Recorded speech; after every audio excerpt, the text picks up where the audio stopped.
निभावता रो यारी पूछला पर देत बार हमारा के गारी सुना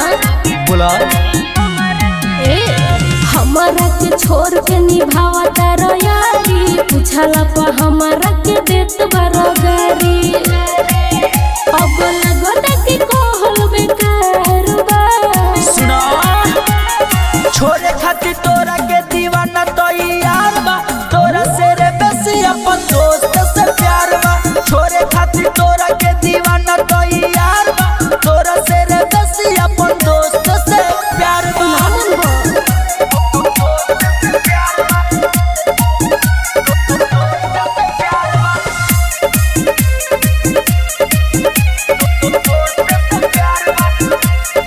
प्यारो में हालो न पूछेला हमारो हो दिलों में बसो वाला तू दोस्त और यारो हो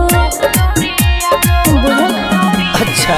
यारी ये तो हमारा जान हर पगली ओकरे से दुनिया जहान हर पगली जाय बस न हम पे अधिकार बा सुनो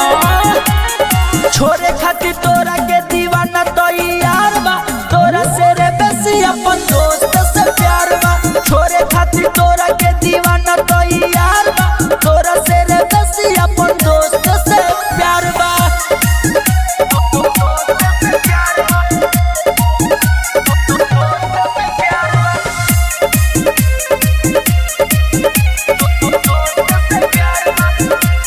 मूर्ति लाल यादव तू मानिल न बात हो पार्टी मनावा तारा आधी आधी रात हो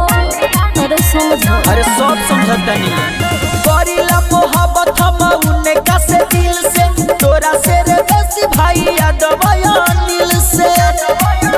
पूरा छोरे के हम के विचार बा सुना